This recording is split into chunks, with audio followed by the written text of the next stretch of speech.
पारंपरिक पद्धतीत बनवलेली पौष्टिक अशी गव्हाची खीर, कमी साहित्यात आणि गुळापासून बनवलेली ही बघा गव्हाची खीर. नमस्कार, मी सुचिताज किचन अँड लाईफस्टाईल या यूट्यूब चॅनलमध्ये तुम्हा सर्वांचे मी मनपूर्वक स्वागत करते. आज आपण पौष्टिक अशी गव्हाची खीर कशी बनवायची हे बघणार आहोत. खूप सोपी रेसिपी आहे, चवीला तर खूप अप्रतिम लागते. त्यामुळे लगेच रेसिपी आपण सुरू करूयात, पण त्या अगोदर चॅनलला सबस्क्राईब करायला विसरू नका.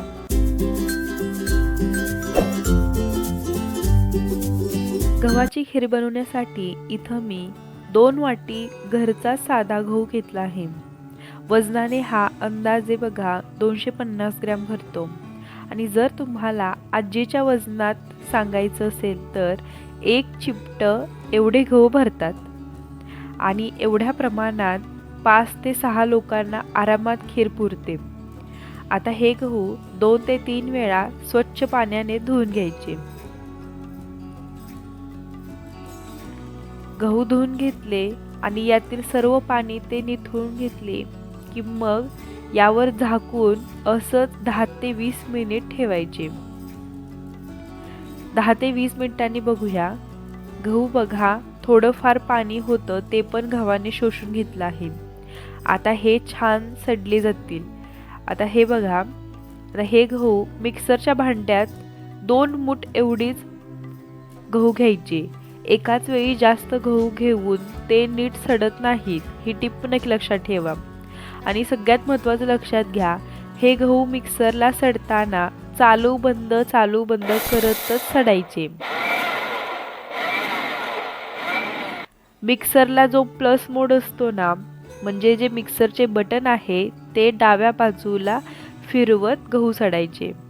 असं 1 ते 2 वेळा फिरवून घेतलं की बघा याची साल गव्हापासून वेगळी झाली.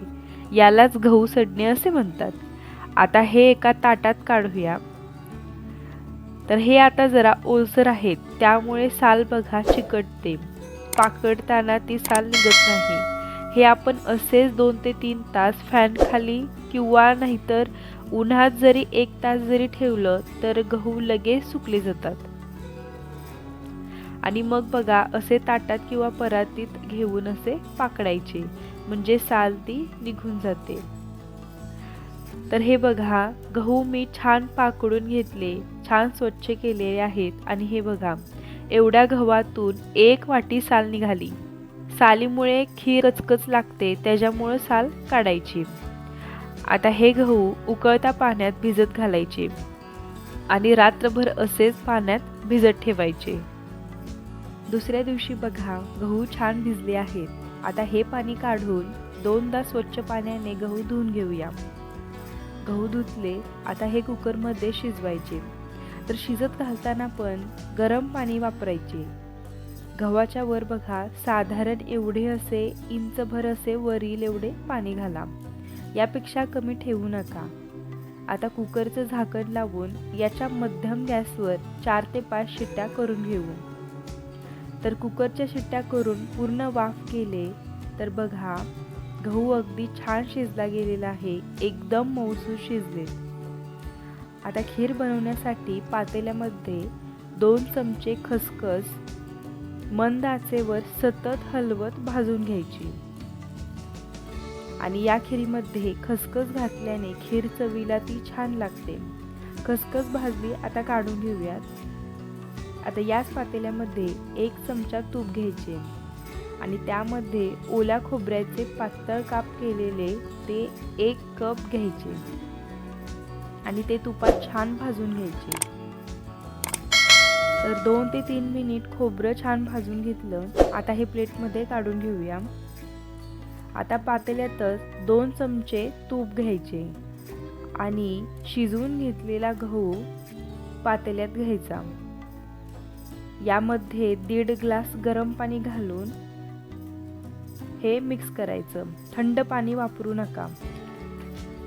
आता यामध्ये भाजून घेतलेली खसखस, भाजलेले ओले खोबऱ्याचे काप, त्यासोबत 1 चमचा जायफळ पावडर, 1 चमचा सुंठ पावडर आणि 3 कप चिरलेला गूळ. लक्षात घ्या 2 कप गव्हासाठी 3 कप गूळ घ्यायचा। आता हे सर्व मिक्स करायचे। तर मिसळून झाल्यावर गॅस हा एकदम कमी ठेवायचा आणि यावर असं झाकून मंद आचेवर शिजवून घ्यायचे। फक्त मध्ये मध्ये फक्त हलवून घ्या म्हणजे खीर तळाला चिटकत नाही। तर एक 10 मिनिटांनी बघा, खीर बघा रटरट शिजते, छान एकजीव झाले, मस्त सुगंध येतोय।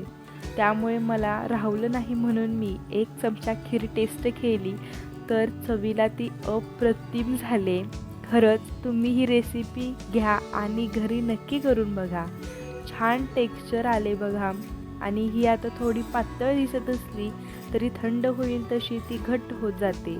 खूप कमी साहित्यात तयार झाली ही खीर। आपण यात दूध घातले नाही, पण ताटात वाढताना थोडं तूप आणि थोडं अशा पद्धतीने आज आपण पारंपरिक रीतीने गव्हाची खीर बनवली। कशी वाटली रेसिपी ही मला कमेंट्समध्ये नक्की सांगा। व्हिडिओ आवडला असेल तर लाईक करा, शेअर करा आणि चॅनलला सबस्क्राईब करायला विसरू नका।